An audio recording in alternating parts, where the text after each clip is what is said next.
Evangelho de Lucas, capítulo 14, versículo 25. Eu vou ler alguns versículos, amém? Ora, ia com ele uma grande multidão, e voltando-se disse-lhe: se alguém vier a mim, e não aborrecer a seu pai, sua mãe, e mulher, e filhos, irmãos, irmãs, e ainda também a sua própria vida, não pode ser meu discípulo. E qualquer que não levar a sua cruz e não vier após mim, não pode ser meu discípulo. Pois qual de vós, querendo edificar uma torre, se não se assenta primeiro a fazer as contas dos gastos, para ver se tem com o que acabar, para que não aconteça que depois de haver posto os alicerces, e não podendo acabar, todos os que vierem a começarem a se escarnecer dele, dizendo: este homem começou a edificar e não pôde acabar. Ou qual é o rei que, indo à guerra, a pelejar contra outro rei, não se assenta primeiro a tomar conselhos sobre se com 10.000 pode sair ao encontro de quem vem contra ele com 20.000? De outra maneira, estando outro ainda longe, manda embaixadores e pede condições de paz. Assim, pois, qualquer de vós que não renuncia a tudo quanto tem, não pode ser meu discípulo. Bom é o sal, mas se ele degenerar, com que se adubará? Nem presta para a terra, nem para o monturo, lança-no fora. Quem tem ouvidos para ouvir, que ouça. Vamos orar. Senhor, nós te louvamos, ó Pai querido, e agradecemos por essa palavra. Que a tua graça possa nos alcançar nessa noite, onde mais uma vez estamos aqui, Senhor, te louvando e te agradecendo por tudo aquilo que o Senhor é, por tudo aquilo que o Senhor faz, e podendo regozijar-nos, ó Pai, diante da tua presença, que a tua palavra venha falar nos nossos corações. É o que eu te peço em nome de Jesus, amém. Queridos, quando lemos e vemos essa palavra, é necessário termos cuidado, porque aqui é o próprio Jesus falando, e ele deixando bem claro a forma a qual se deve ter por consciência e entendimento, a fim de se buscar ser um discípulo do seu reino. Mas preste atenção, porque a palavra no início ela é muito dura, quando ela disse que aquele que não deixar pai, mãe, esposa, marido, filhos, entre outras, a fim de seguir-me no meu reino, não é digno dele. Seria controverso se nós lêssemos essa palavra e não colocássemos no nosso coração: mas como Jesus pode estar dizendo que o filho tem que se rebelar contra os pais, ou a mãe com o marido? O que ele está dizendo aqui, literalmente, para a época, ele está dizendo, deixando bem claro, o judaísmo não aceitava o reino vindouro, o Cristo, o ressurreto, o Yeshua, o cumprimento sobre as palavras e as profecias, não só dos grandes profetas, como o próprio Isaías, mas as condições judaizantes à época estavam completamente revoltadas e se tornaram perseguidoras dos cristãos, daqueles que seguiam Jesus. E Jesus estava dizendo bem claro: aquele que não deixar sua zona de conforto, aquele que não conseguir ter por entendimento ao que eu vim nesse mundo trazer, porque até os dias de hoje, muitos de nós ainda se confundem.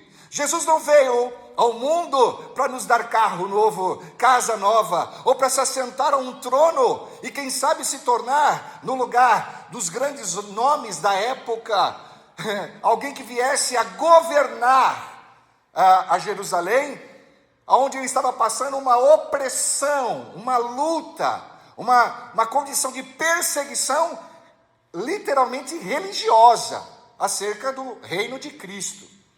Jesus estava deixando bem claro: vocês podem ter nascido dentro de uma religiosidade, Vocês podem ter nascido dentro de uma visão que trouxe a vocês um conforto onde vocês passam de antepassados, do presente, do passado, de pai para filho, e vocês estão seguindo algo que faz parte da tradição. Jesus está dizendo: eu sou o caminho, a verdade e a vida. Ninguém vai ao Pai senão por mim. E Jesus, em todo o tempo, ele deixa bem claro que o Evangelho de Cristo não tem nada a ver com esse mundo, mas tem a ver com a vida, o mundo vindouro. Ele deixa bem claro acerca aqui das dores que nós passaríamos e teríamos nesse plano. Mas, como ele sempre nos deu por graça e entendimento, ao que está escrito em Apocalipse: ao que vencer, dar-te-ei a coroa da vida eterna. E Jesus estava deixando bem claro que era necessário que a religiosidade deixasse de existir no coração dos homens, e que eles passassem agora a olhar para aquilo que ele veio anunciar.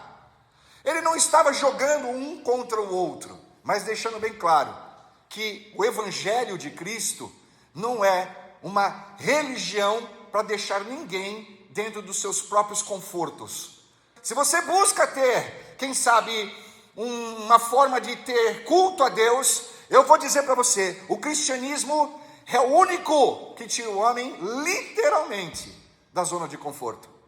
O Evangelho é aquele que faz com que o homem se desnude e que ele possa se ver no espelho todos os dias e buscar de que forma ele pode se anular e diminuir para que Cristo cresça sobre ele, não ele sobre Cristo. O Evangelho fala e nos ensina que nós devemos servir uns aos outros, que nós não viemos aqui para ser servido.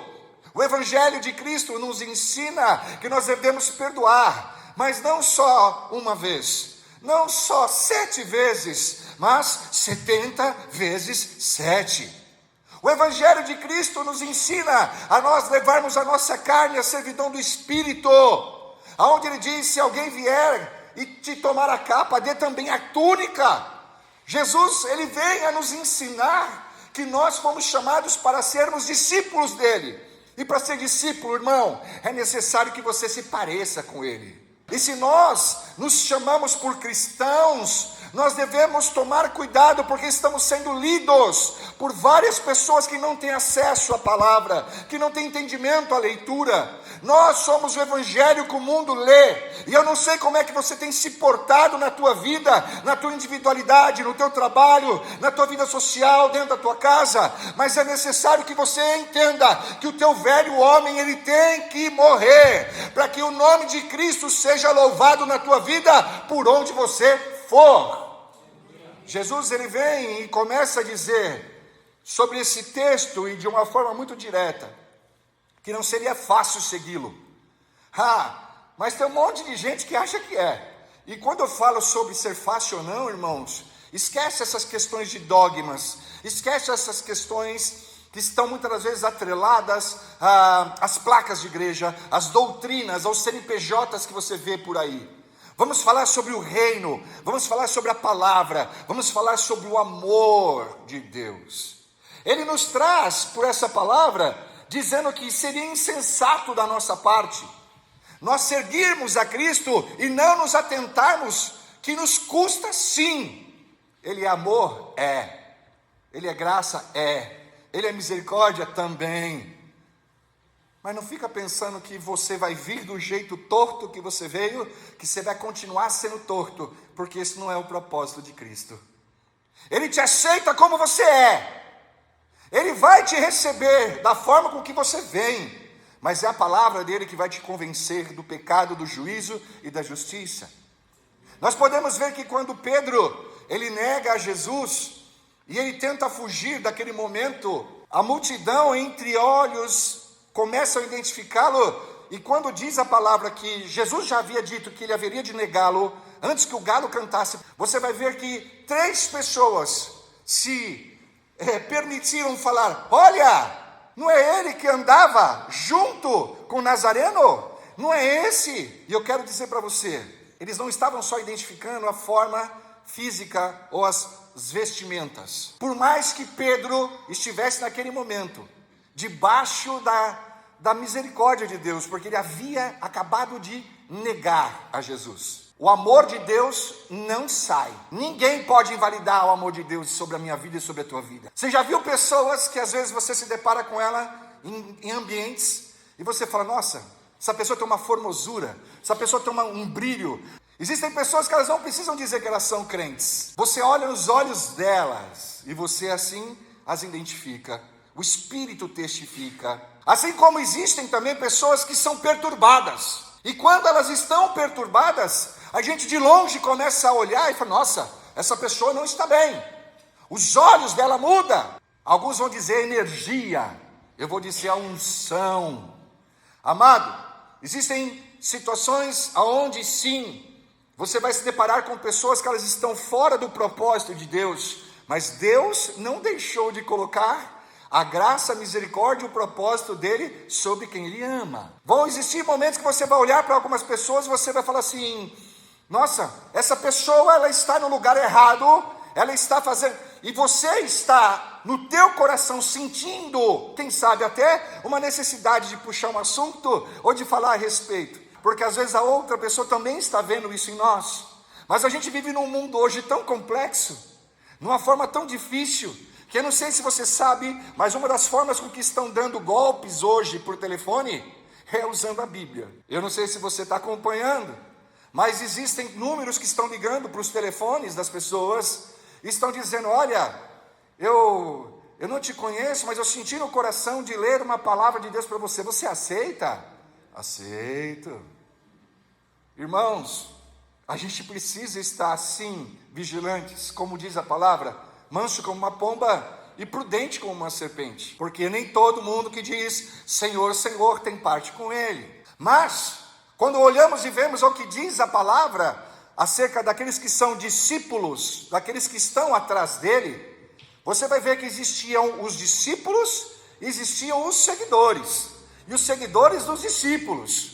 Qual o grau de intimidade que você tem buscado ter com o Senhor? Você tem sido aquele que está buscando pelos sinais, pelo que você ouviu falar que ele faz, e você sabe que ele vai passar a qualquer momento perto de você, ou você tem sido como um daqueles qual ele chamou, e ele não perguntou se eles queriam ou não seguir, mas o Espírito de Deus os convenceu. Quando nós fomos chamados, ele nos tirou de uma realidade humana, para nos trazer agora para uma visão de reino, que é além daquilo que os nossos olhos veem. Quando ele nos chamou, ele já nos viu prontos, indiferente do pecado que nós carregamos, indiferente das necessidades que nós temos, indiferente até dos nossos defeitos ou questões, sejam elas sociais, financeiras, seja qual for. Quando Jesus chega para Pedro, ele fala, Pedro, você será pescador de almas. Será que Pedro entendeu?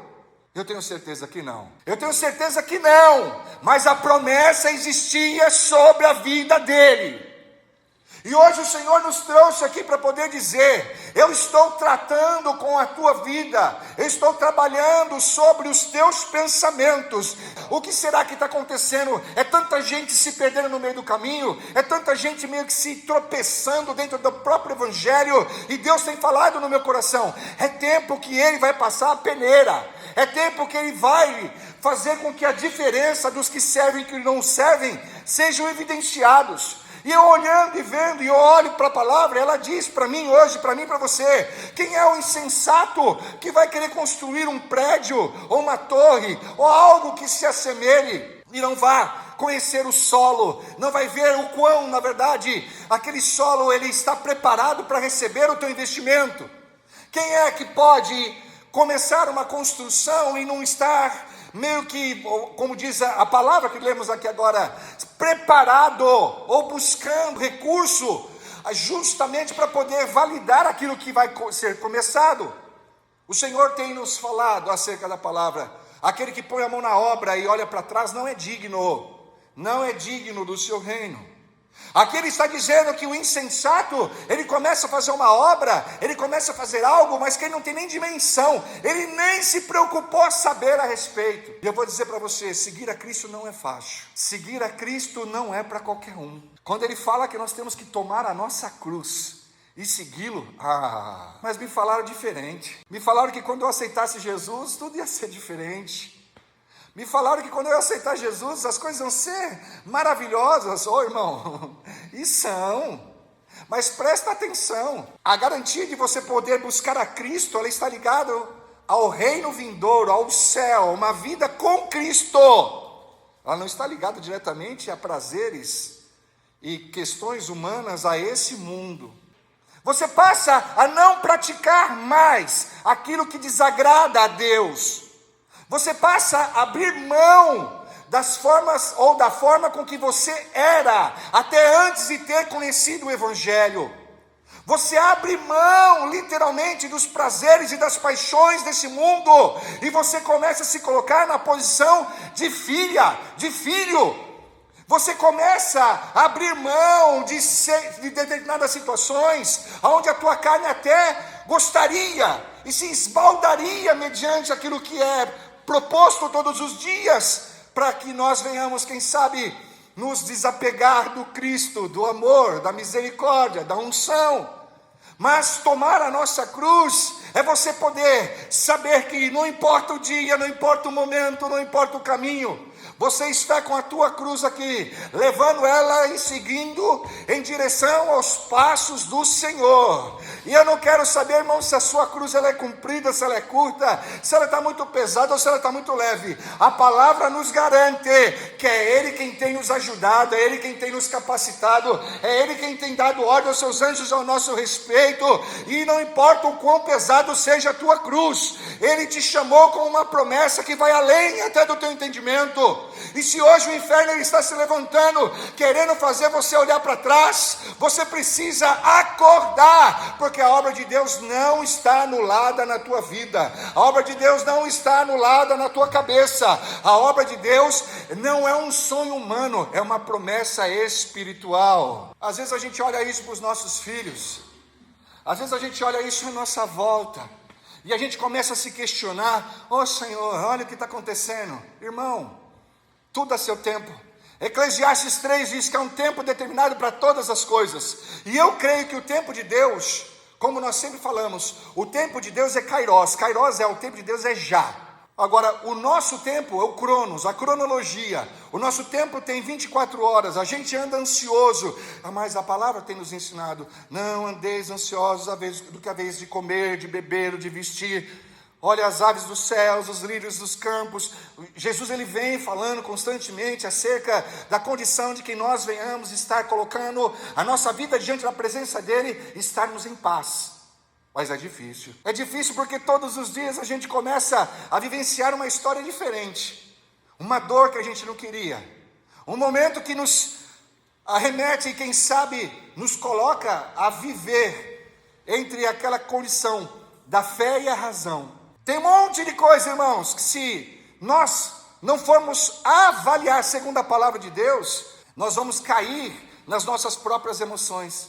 Porque não vão faltar oportunidades onde você vai precisar agir com a mente de Cristo. Você vai precisar agir como se o que Cristo faria no teu lugar. Existem condições e situações que Jesus não se permitiria, mas a gente tem permitido. E o dia que a gente deixar de ouvir a voz do Espírito Santo de Deus falando no nosso coração, a gente vai começar a normalizar aquilo que é errado. A gente não percebe, mas a gente começa a se distanciar das promessas, se distanciar das questões que são dádivas e misericórdias e promessas do Senhor na nossa vida.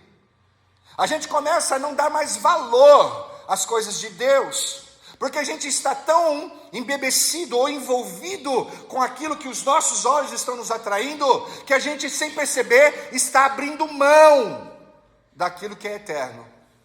Eu posso trazer a você aqui uma situação onde a palavra nos ensina acerca de Jacó e de seu irmão. Quem que tinha a bênção da primogenitura? Era o irmão mais velho. Ele tinha a bênção da primogenitura. Jacó é aquele que nasceu debaixo da promessa e segurando o calcanhar dele. Ele foi aquele que veio depois, mas a promessa que o Senhor já tinha dado, já era sobre a vida de Jacó. Esaú, ele era um homem forte, guerreiro, caçador, abençoado também. Mas ele não tinha essa sensibilidade. E as questões ligadas à época e ao dia e ao momento fizeram com que fosse registrado na palavra do Senhor, que ele abriu mão da bênção da primogenitura por um prato de lentilha. Querido, presta atenção, não abre mão do que Deus te chamou para fazer. Não abre mão de continuar caminhando na direção a qual é a cruz do Calvário. Não abre mão, querido, de continuar buscando, porque importa mais viver a vontade de Deus sobre a tua vida e ter entendimento acerca do que Ele tem feito hoje. Quando a bênção da primogenitura for trocada, eu me pego a pensar, quantos de nós não trocamos quantas bênçãos e palavras e promessas do Senhor por questões que estão vindo aos nossos olhos, estão nos enchendo, quem sabe com algum tipo de desejo inflamado, que está nos afastando de Deus. Quantos de nós têm olhado para os pratos de lentilha que estão surgindo diante dos nossos olhos e a gente não está conseguindo resistir? E a palavra diz, resistir ao diabo e ele fugirá de vós. Agora, pera um pouquinho só, era o próprio irmão, o Jacó, que levou o nome por enganador, que estava fazendo isso com o irmão da primogenitura. Irmãos, a promessa de Deus era real. Jacó não precisava ter enganado, porque a promessa de Deus ia se cumprir de uma forma ou de outra. Mas ele pôs a mão dele para querer acelerar o processo numa visão humana. Eu estou dizendo que, se nós não estivermos atentos, aquilo que está acontecendo no mundo espiritual é real, e todos os dias, situações estão vindo sobre as nossas vidas, a fim de querer trazer um alívio momentâneo para essa cruz que nós carregamos.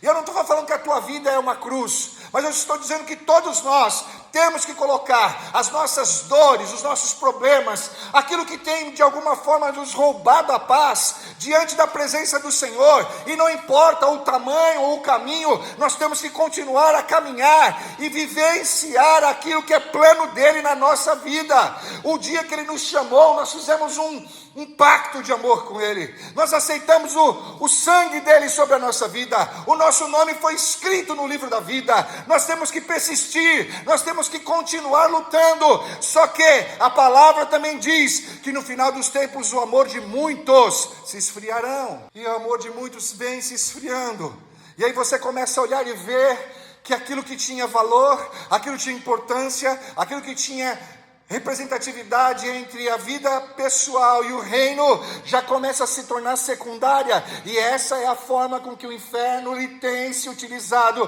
para nos afastar da graça e da misericórdia. Ele diz aqui, Jesus dizendo, ele diz, quem é que vai para uma guerra com 10 mil homens, sabendo que contra ele vem 20 mil, e não vai mandar um mensageiro para poder... Irmãos, nós temos que tomar cuidado, e é isso que a palavra está dizendo, para que a gente venha ser perspicaz, para que a gente venha ter entendimento, para que a gente venha buscar do Senhor direção, porque senão a gente vai falar no meio do caminho, mas ele me abandonou.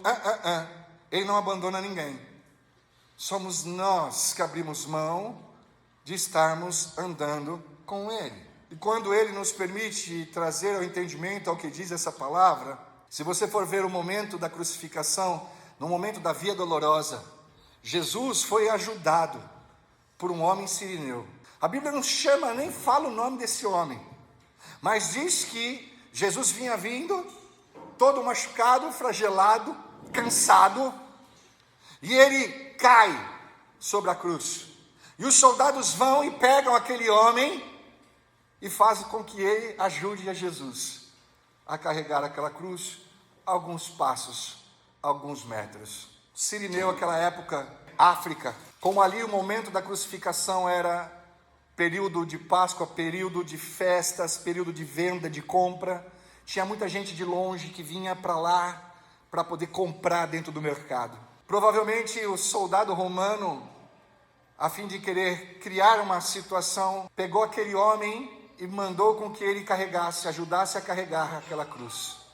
Que dádiva, que oportunidade que foi dado para aquele homem, que quem sabe nem devia conhecer a Jesus, porque estava longe, geograficamente falando, de todos os adventos que estavam acontecendo. Naquela época não tinha internet, não tinha jornal, e naquele momento, aquele homem sirineu é colocado para poder ajudar a carregar a cruz do Mestre. Às vezes a gente olha e acha que a gente pode fazer tudo sozinho, que a gente não precisa de ajuda de ninguém. Se fosse assim, Jesus não teria dito: eis que eu vou ao Pai, mas não vos deixarei sós. Eis que vos envio o Consolador. Ele não só disse que estava nos mandando o Consolador, ele disse que ele também ia voltar. A tua cruz está pesada? A tua cruz, ela está fazendo você chorar? A tua cruz está colocando você em momentos, quem sabe, de desespero, onde tem roubado de você a tua alegria. E aí você meio que arremete à forma secular de dizer: ah, minha cruz é pesada. É nada. Imagina a cruz que Jesus levou sobre si.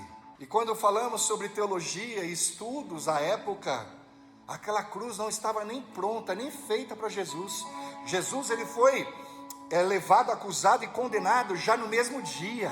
No momento onde Pilatos disse: a quem queres que eu liberte, aproveitando que é Páscoa, aproveitando que é um momento de dádiva, e eu vou fazer com que vocês possam escolher. A quem vocês escolhem? A Jesus, o Nazareno, ou a Barrabás? Aquela cruz era de Barrabás e já estava pronta há muito tempo. Naquela época as madeiras eram extintas, não tinha tanta praticidade de se ter uma cruz. Aquela cruz, ela estava desenhada e ela era de Barrabás. Aí você às vezes vai dizer: ah, essa cruz não é para mim.